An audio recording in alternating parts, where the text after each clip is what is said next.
Hello and welcome to another episode of the Knitting Hobbit Podcast. My name is Rut. I'm a knitter based in the Netherlands, and this is a little space where I share all about what I've been up to with fibers and knitting and all sorts. So welcome if you're new here, and welcome back if you're a returning viewer. I am really excited to share some stuff with you. I have been working on the Stephen West Twist and Turns knit along, and that has been the main thing I've been working on. I've got one more whip that I have some progress to share, and then I want to talk about some knitting plans and show you the yarn and the patterns that I have planned for the future.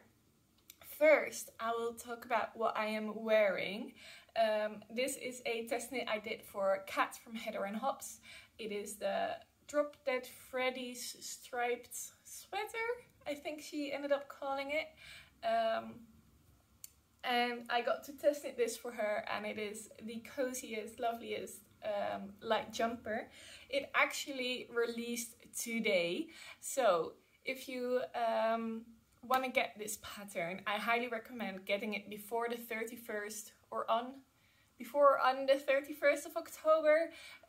From now on until that date, she has a little sale on the pattern. I think it's like 20% off. I will pop the code in the screen if I remember, and otherwise it will be down below in the description box, together with a link to my project page, and that way you can click through to the pattern.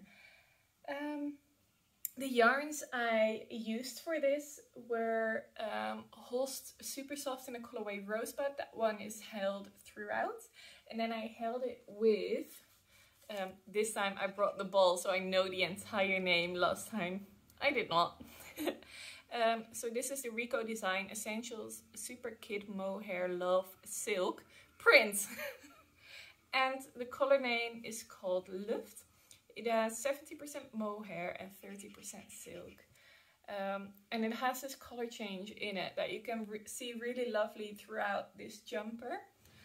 Excuse the joggers, I will get up a bit so you can see properly. So this is it. It has a split hem, and it is longer at the back than at the front. I think I knit the general length of the sweater a little bit shorter, because I personally don't really like how really long sweaters look on my body. I am quite short and I have really short legs, so I feel like whenever I wear a longer sweater, that just makes my legs look even shorter and makes me just look like a little tiny dwarf. But yeah, this is a really lovely layer. I'm really happy with it. Even though it's really thin and airy, it is really quite nice and warm. Definitely not for like freezing weather in the winter, but for right now in autumn, like there's a tree, there's a window up there, and then there's a tree behind it, and it's turning colors and losing its leaves, and it's cooling down a bit. This is perfect, and also perfect for an air-conditioned office.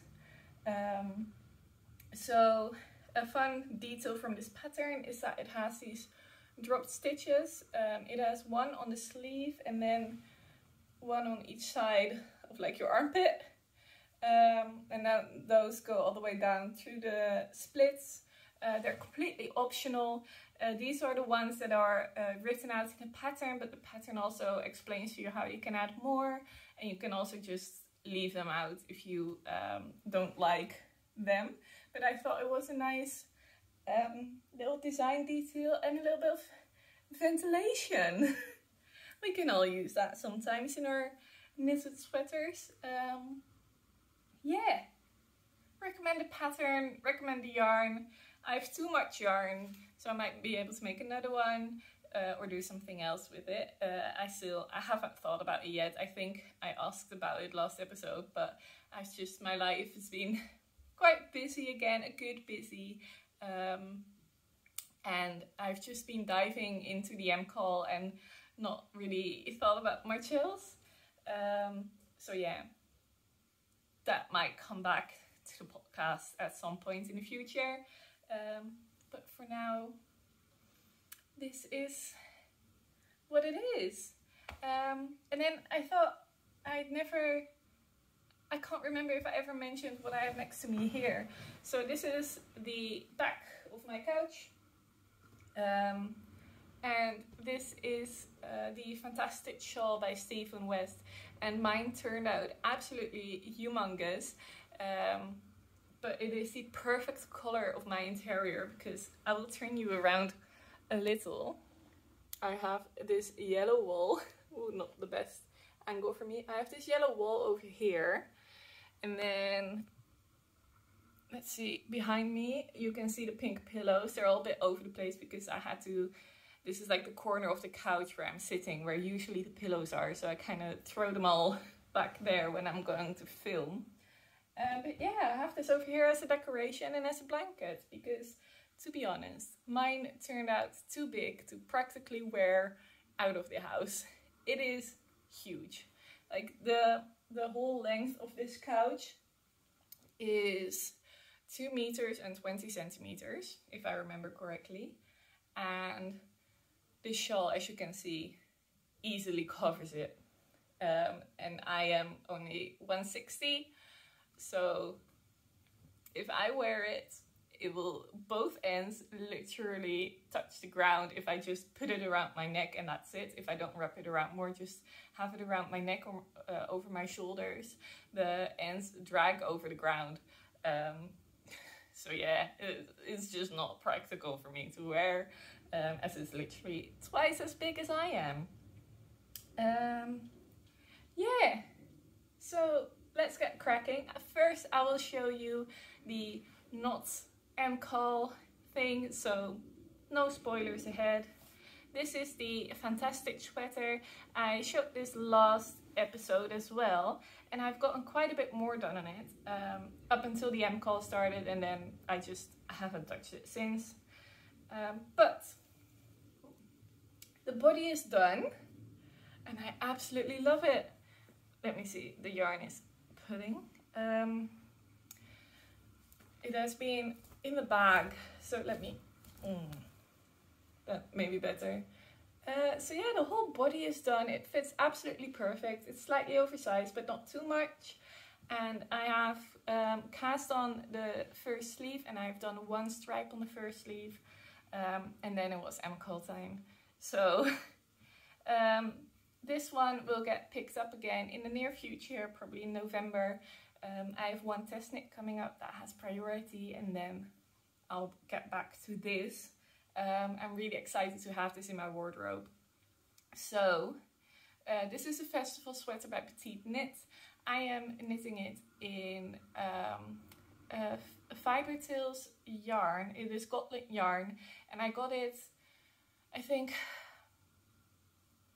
either this spring or last year. I can't remember. A while ago. It was a while ago. I think the year before. Because I used the other color for a Skein test knit, and I haven't done any test knits for Skein quite in this year yet. I have done a couple last year, but not this year. So it will be like a 1.5 year old stash yarn. I feel like my face is really red. I'm a bit warm. So this was, when she released this yarn, it was a Sport to DK weight yarn. I think you could knit it at Sport, but because it is quite fluffy, it will fill up a DK gauge really nicely as well. The test knit I did was also at the DK gauge, and I really love that cardigan that came from it. I wear it a lot. It is really nice and warm.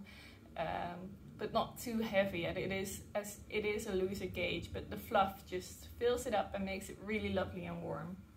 And then the contrast color I'm using for the stripes is Ulcentrum. I think you pronounce it, I don't know how you pronounce two, but two trats. The two ply yarn, which is also, I think that one is a sport weight, but might lean to DK. It's definitely not doesn't lean to fingering, so it leans more to DK. Wait, it gets blown out. That's better. So yeah, just have the sleeves to go. Will get done November, December somewhere, and then before it gets really cold here in the Netherlands, I will have a nice and cozy and warm jumper. And I think it will just look really nice with jeans. Like, it's basic, but it's not, like, it just has that little bit special with the light variation in color on the grey. I think you can see there. You really see the darker hairs and the lighter hairs of the sheep, which I think is a lot of fun. It is the all natural color. I think it's a blend of Gotland and some other type of Nordic, Scandinavian sheep breed. And then the way the stripes are done, of course, is a lot of fun. So it's a simple sweater with just a little bit of uniqueness to it. And I always am a big fan of that. So that is that. Now it is MKAL time. I hope I remember. I will put the time somewhere here on the screen in case you want to skip it. In case you don't want to be spoiled. I have clue 1 and clue 2 done, so no spoilers for clue 3 yet. And I think there often is this rule about not getting to share, like it has to be a spoiler in the first week, and then after that it's kind of So technically we're safe. But just in case you don't want to see it, yeah, skip ahead. I hope I remember to put a time somewhere here. So, that being said, MKAL time. I just finished the second clue like half an hour ago. And here we are. Mine is pretty big. I feel like I knitted quite loose. I knitted on the same needle as Stephen does, as the pattern recommends. Because I'm not bothered with shawls to check my gauge. I'll get back a bit. Oh! There you go. So, let's talk about this. I have mixed feelings about this project. Like, I am loving how this is turning out. Especially, I think the cables currently look a bit disjointed, like it belongs to a different shawl. But in clue 3, there is a really fun little detail that we're going to do with the cables. And I think that will just make it tie in more with the graphic design of the of clue 1 and the other part of clue 2. But clue 1 was this part. And this part, oh my goodness. It took forever. It doesn't look like... it's just chevrons, which I've done before. I've done them in brioche, so they're not, like, chevrons aren't hard for me. You just need to put your marker at the right spot and remember to increase and decrease, and that's it. I find them pretty easy, but you make these big braids and you make them by casting on and casting off and casting on and casting off and casting on and casting off, casting on and casting off. And it just, you can't get into a nice flow. So you have these little strands when you're done casting them on and off. And then you make a loop and you just pull them through. So I think that is a lot of fun. I really, really enjoy this design detail. But I bloody hated knitting it. I did not enjoy it. I love how the first clue looks. Hated knitting it. I mean, hate may be a strong word, but I really did not enjoy it. And also, last year, I feel like I was able pretty well to keep up with the clues. And this year, I've just been running behind, and I don't like it. I know they say, like, embrace your pace and whatever, but I just want to have it done by the time the next clue drops, and then so that then that evening, that Thursday evening, I can cast on a new clue. And I've just not been able to do it. Like, today it's Saturday. I think I will be uploading it this today as well. And I've just finished clue 2. So clue 3 has been out since Thursday. And I still have to get started on that. And that just annoys me. It has been so much knitting. I finished clue 1 Saturday last week, if I remember correctly. And then I had a horse riding competition actually on Sunday, which went incredibly well. Like, couldn't be more proud. Just in short, went for the funsies, went for the experience. So the horse had some experience. So I had some experience because I've only ever done dressage competitions. I've never done Western competitions. So we entered the lowest class. I became first at trail in hand, first at pleasure, and first at horsemanship. And that made me an all-round champion walk and jog. So insane, absolutely insane. But that did mean that the whole of Saturday I haven't knitted a bit. I have not. So then it's just my little before work and after work bits I could knit. And I did manage to knit both of these, the wedges, which were a lot of fun to knit. Like, it kind of restored my faith in the shawl, because the short oar wedges where your rows just keep getting shorter and shorter are so much fun. And then because it goes faster and faster and faster as you go on, and then you get a little break from the short rows by doing the twisted rib, the half twisted rib, I have to say, because the back is not twisted. And then you do another short oar wedge, and before you know it, you have got 5 short oar wedges and you are done with that side. What I did do one modification that you may not see if you're looking at this, with the short oar wedges. That is the second side, which is actually this side. You have to purl your garter stitch instead of knit it, and I was like, nah, nope, no, not going to do that. So what I did instead is I just acted like I was stupid and didn't read the pattern, and I just knitted.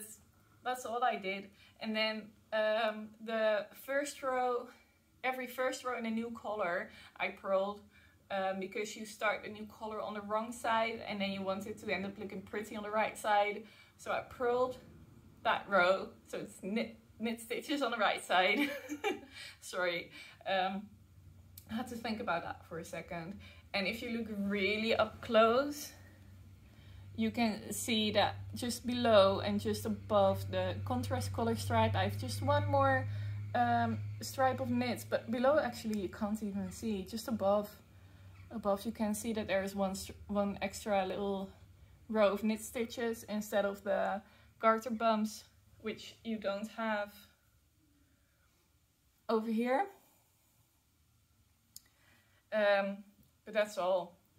I was watching Knit 365's podcast, and he had this whole thing about changing up the whole pattern and doing all these things to make it knit stitches, and I was just like, no, that's too difficult for me. I'm just going to knit.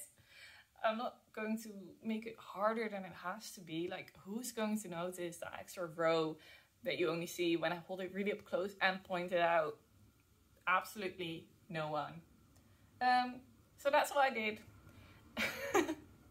Then it was on to cables, which weirdly for me, cables are starting to feel like a comfort knit.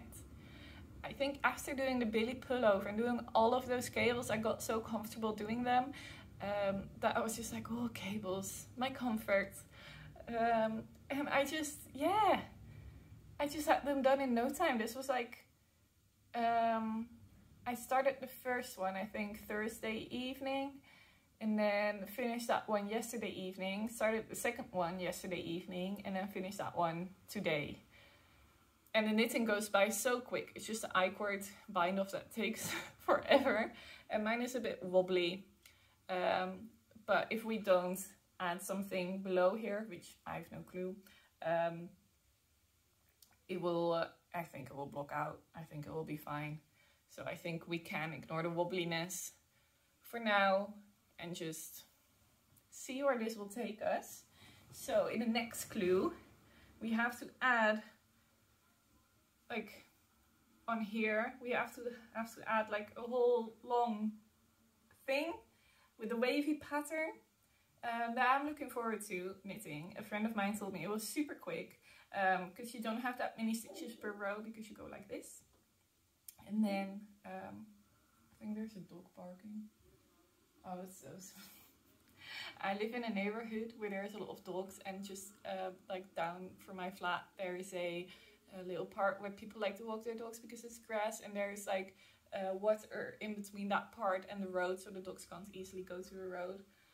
But you get your usuals, and you get your usual ones that, you know, don't really have a great say of their dogs.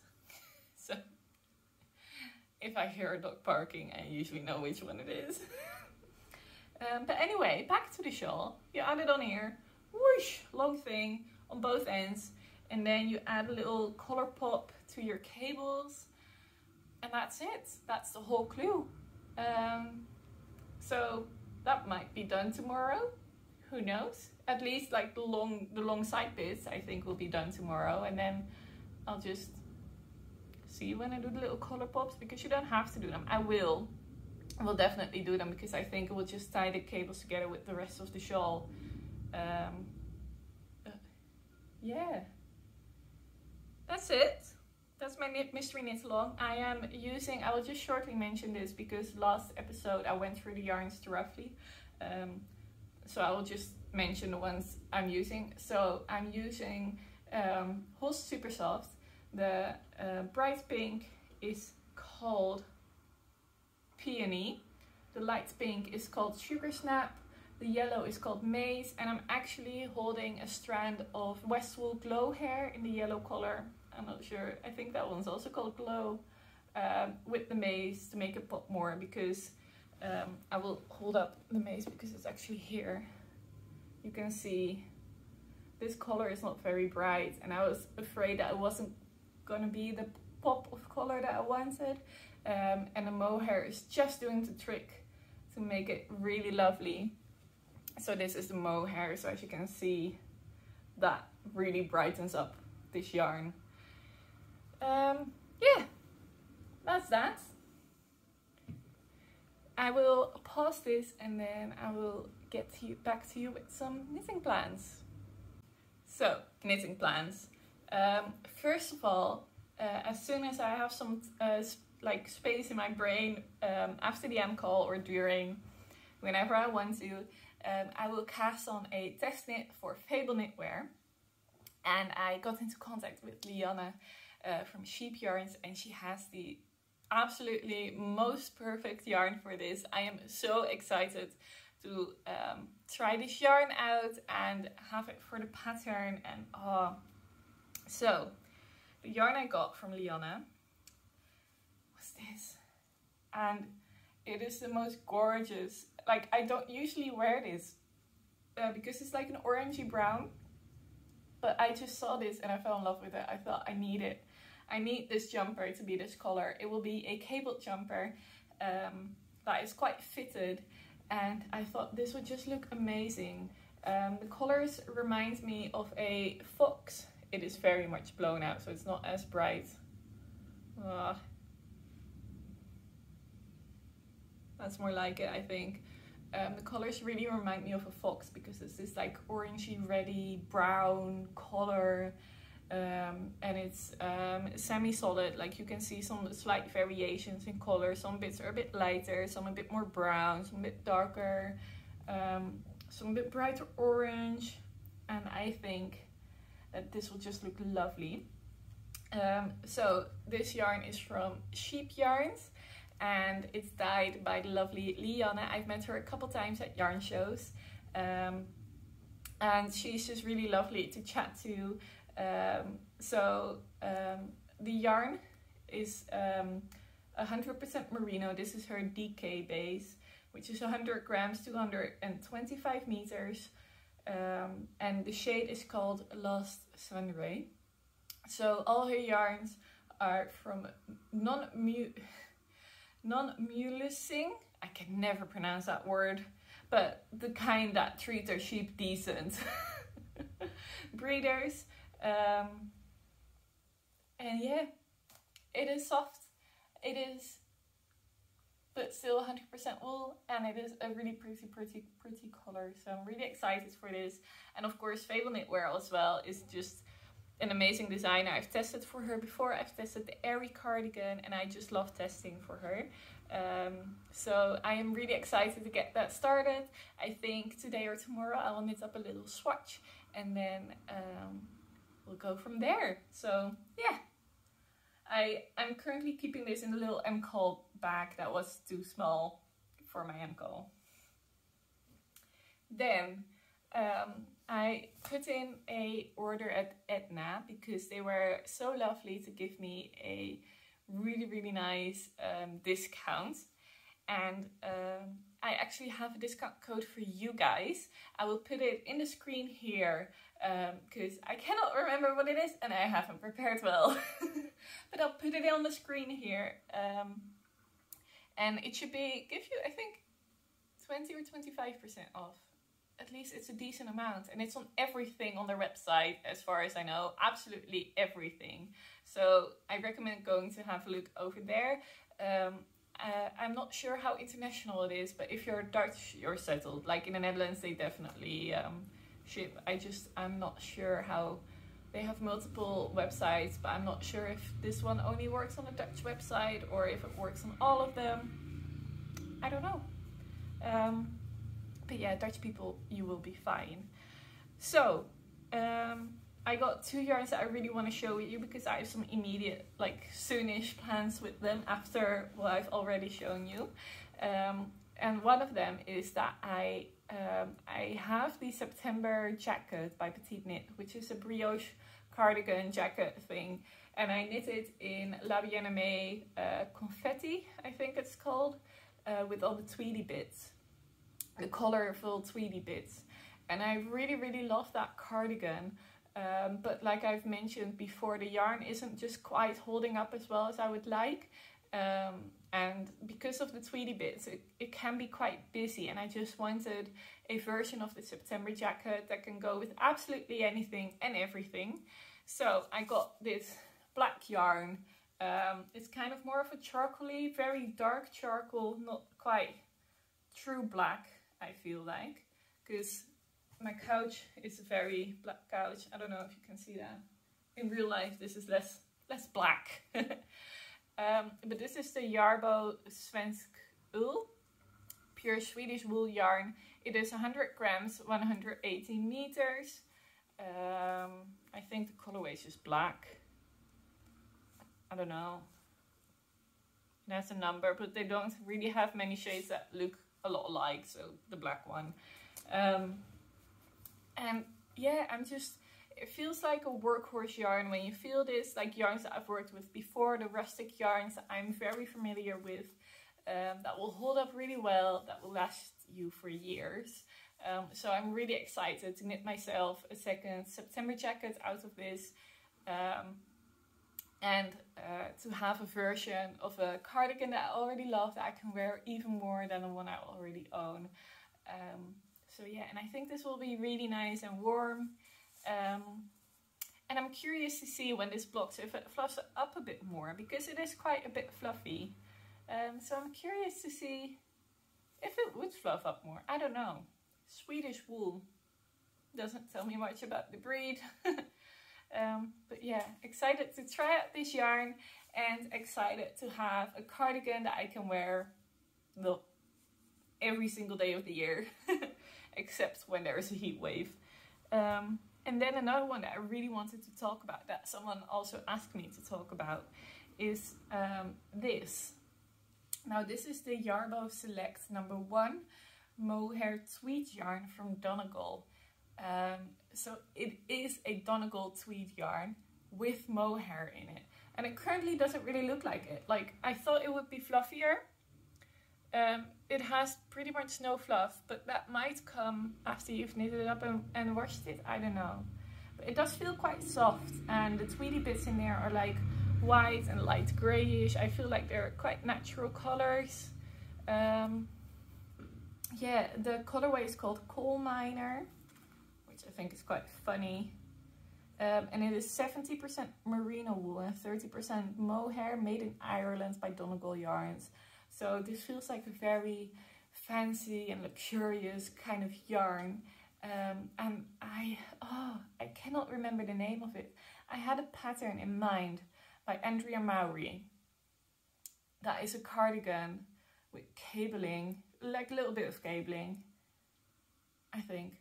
Oh, what was the name? I can't remember. I will put it here. Maybe I'm able to put in a picture, I don't know, but at least I will put the name over here. I remember it being really pretty. And if you followed my podcast for a long time, you know that I haven't had a lot of luck with Andrea Mowry's pattern, so I hope that this one will work out. But plans might still change, because I don't think this will be a very near future thing, but we'll see. I would love to have a cardigan in this yarn. So yeah, I just brought one skein of each, but obviously I have enough to make the patterns I want to make. So yeah, that is all I have to talk about this week, or this episode, because I don't film every week. I don't do enough knitting for to be able to film every week. But yeah, I'm glad to be back semi-regular, like every other week, or maybe there's like 3 weeks between episodes, but that's fine as well. At least every month, it feels really nice to be able to film this kind of sort of regular again. So I hope you enjoyed this episode. Have a look at the discount codes, both for this pattern and for the Etna yarn. I will put them down in the description box as well.